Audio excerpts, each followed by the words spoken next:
Hello, I am Bernard Dan, Editor-in-Chief of Developmental Medicine and Child Neurology. I recently wrote an editorial entitled, "What Does Race Mean in Neurodisability Studies?" Today I'm having a conversation about this complex issue with Jaime Slaughter-Acey, a prominent epidemiologist who has in-depth insights into gender and race issues. Jaime, thank you very much for sharing your thoughts with me. As an epidemiologist, what would you say makes a good variable? Well, a good variable is one with minimal measurement error and a clear definition. So in essence, it maps on to the construct or concept that you are interested in studying, and it has good reliability and validity. And if we take neurodevelopmental studies, in which the concepts might be narrowed down, how can we think about such classical variables as sex? So I think in terms of sex, one of the things that I think we have to be really clear about in our epidemiologic studies is asking ourselves, what do we mean by sex, right? So are we using sex as a biological variable, or are we using sex as a social construct? And of course, this all depends upon whether, let's say, you're looking at risk factors that lead to the incidence of neurodevelopmental disorders, or if your question is even more specific to within the intrapartum period, postpartum period, early childhood period, etc. Because that variable can take on different meanings, right? And it can also be used differently. So whether or not sex is used as a control variable, a confounder, a main predictor, an explanatory variable, or effect modifier matters.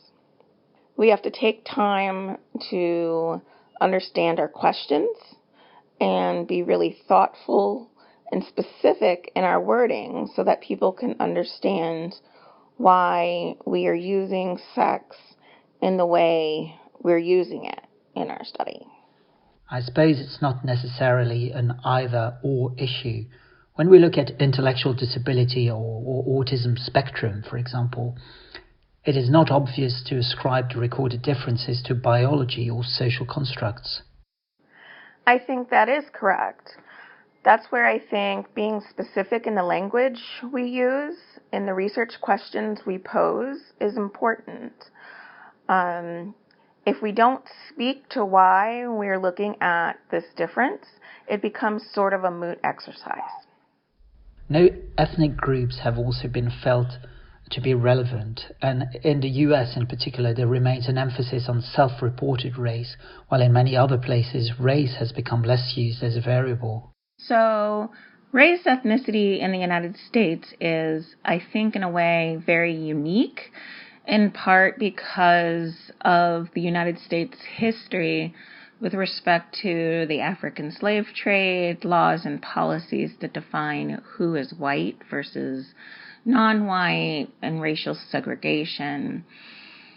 And so as we've progressed and challenged these structures of racism and the racist ideas that support these structures, including the idea that race is a biological construct, we've seen this shift away from saying race has biological meaning towards the recognition that race is a social construct.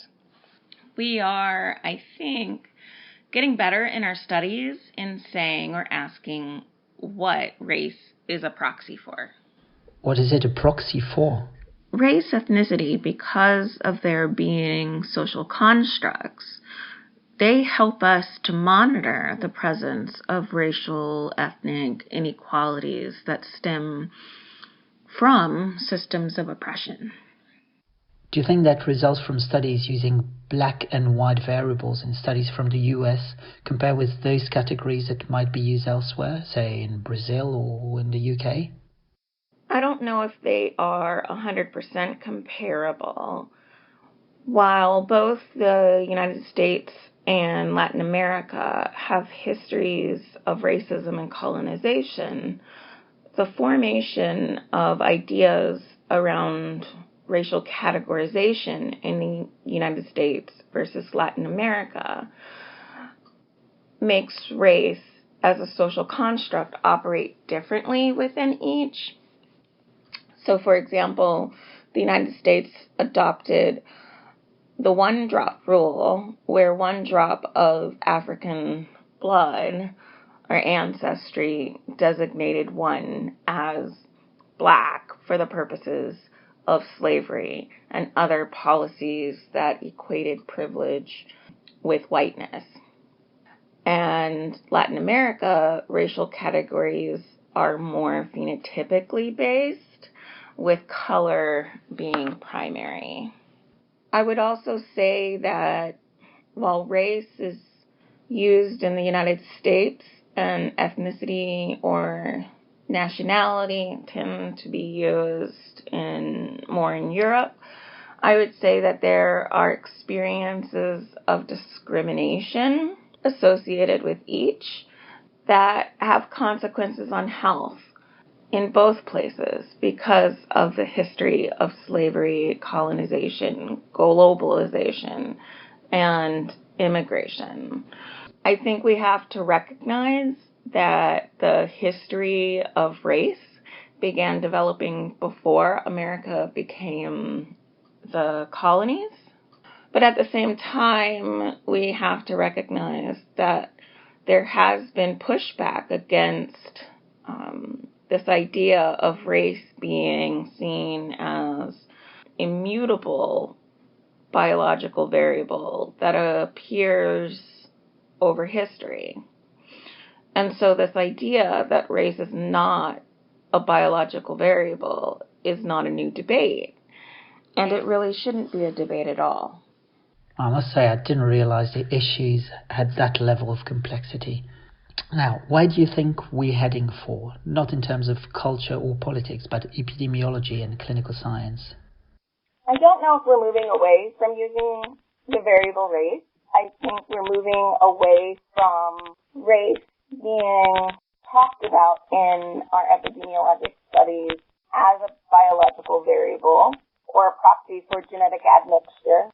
I think we are moving towards sort of a demand by readers, peer reviewers, and editors or authors to be clear about what race is a proxy for in our studies. If all we have is race, I think we're moving towards other requirements.